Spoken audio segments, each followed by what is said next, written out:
Hi there, I'm the Utopian Trainer. Stop getting Utopia wrong. Oh, I can't do a Alan Partridge accent. That came out very Hollyhead. But anyway, stop getting Utopia wrong. I'm going to explain how you're doing that in a moment. First of all, hello to you all. Hello to especially to my lovely subscribers. You are beautiful people. You really are. The rest of you who are not subscribed yet, click on the subscribe button. And I'll explain why the individual should be doing that. So, how are we getting Utopia wrong? First of all, age wars. I'm seeing this, you're getting like coronavirus happening at the moment, and people saying, haha, this means that maybe Tory voters, peace voters, they're gonna die, this would be good for society. This is ugly. But also the fact that, okay, we're just an okay boomer, this kind of like narrative. Just writing off a whole generation simply because of their age. Yeah. Firstly, there's a lot of sound older people who've been fighting for social justice and fighting against discrimination for decades. Yeah. Don't stigmatize an entire generation. But second of all, there's only one conflict in society we need to be thinking about, and this is class. There's no age war, there's class war. The fact is that we are having people, the 0.01% of the world who are owning most of the world's wealth and avoiding tax. It's these we need to be thinking about, and the equivalent people in all of the societies that we're having. This is the main issue. These people are having a bigger effect on things. However, there is an interesting intersection between age and class. The statistic I saw today, a lovely graph, I'm going to put in the link underneath, saying that this is in the US, is that we're thinking of the proportion of the GDP who has then been owned by different age groups, is that over the last, largely since 1990, there's been a massive increase in the proportion of the GDP who has been owned by older people. While millennials, Generation X, this has been very, very incremental increase, while for older people, the amount of wealth they've been having, the amount of proportion of the wealth of the societies has been massively increasing. There is a correlation between age and class. There's a lot of older people in poverty, of course, but we need to consider that these younger people, they're more likely to be on zero contracts, to be in the gig economy, not being able to afford to have their own flat, not their own property, which older people have had. And therefore we need to think about income. We need to be thinking about what legislation, like anti-trade union legislation, are there in those countries. So that's the first point, age wars. Second point, identity politics. Now, I'm not one of those people who thinks, let's just make everything about class and everything else is just a way to divide people. I'm not one of those people. There is a historical and actual discrimination and barriers to prosperity and aspiration that various groups in society are having, and each of these individual forms or mechanisms need to be fought against. At the same time, class is often being neglected.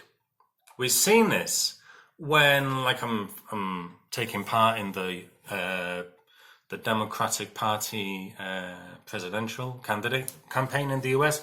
You're getting some people saying, right, I'm not going to vote for a male candidate, or I'm not going to vote for a male older candidate. I'm going to vote for a woman because I myself am a woman. I'm seeing this on Twitter. And I'm thinking, let's just talk about the quality of the candidate and the policies.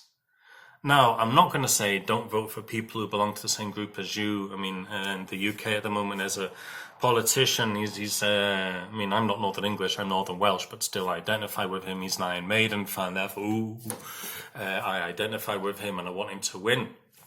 But at the same time, I get all this, and from the perspective of historical oppression, then it's good to, have people who are like me in power. Yeah, I'm getting this. But I think when this is the only determinationary factor behind who you support, then we're going to lose. We need quality candidates. Yeah? You think, all right, Obama, he was a person of color, and therefore we need to be supporting this. Yeah, that's right, the one thing. But on the other side, his economic policies have then created what led to Trump winning and probably going to win the next election. Yeah? So we need to be thinking, what are the policies that people have? So that's the second point. The third point is electability. It's kind of linked to that. I'm hearing so much about electability.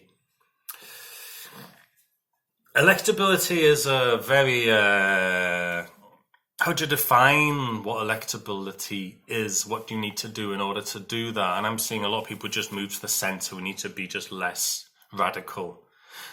Climate change requires radical policies and measures and mechanisms. We need to be radical. Poverty is increasing in the richest countries in the world. We need to combat this, and doing this through piecemeal measures is not going to work. There is an urgency in fighting these important things. So what this means is that also the desire to be electability is then pushing politicians to be not honest, and also we're seeing through parties in Europe who are theoretically are going to be transformative, having less radical policies and then not winning elections or losing elections or seeing their vote share massively decrease. So being electable for its own sake is something which isn't working. Let's think about quality policies, and let's just not just think about how do we win, but what are the mechanisms of power that stop us from winning? Media, finance, capital, and the 1%. We need to be thinking about these things and not just, we're turning our eyes on the wrong thing. We're making things about individuals and not thinking about actual structures. So that's the third point. The fourth point is that it's kind of linked to the last one, is that I believe we are just repeating our defeats. They're kind of ingrained into our identities. And I mean, Binia Damchek, she's a really good, what do I call her? Philosopher, political writer, political activist. She was saying that the people who they're going to live in utopia, not the people are going to be creating it. Because we are socialized into something else, me and you watching this, and we are just going to repeat the things that we ourselves have experienced. This is what she then says happened in Russia, where you're having an authoritarian Tsarist regime, and a new transformative society was set up. However, in many ways repeated the authoritarian of the life that they were then socialized into. Now, therefore, does this mean there is no hope? I mean, at the moment, we are repeating so many problems. We're repeating the thoughts, the mistakes. However, I believe it is possible to transform ourselves. We really need to, and this means transforming our personalities. I'm going to, in a future video, I'm going to come to why this is. And the fifth point is that then we need to not stigmatize ethnic groups of people, which I mean like older people, kind of repeating that point. But we need to think about new things. Therefore, we need to support all the different ways in which we can think about how to transform societies. And this is why the issue of utopia is needed. We need hope. With the coronavirus and all these other issues, we need narratives of transformation and hope. And this is why I set up this YouTube channel. So it would really be nice if not only would you subscribe to this, but if you would then share this video. Just a little thing that you can do to try to spread hope. Because I do believe that you are such an intelligent person, and we have the resources to transform our societies the ways that we need. So on that note, I wish you a nice day. Bye.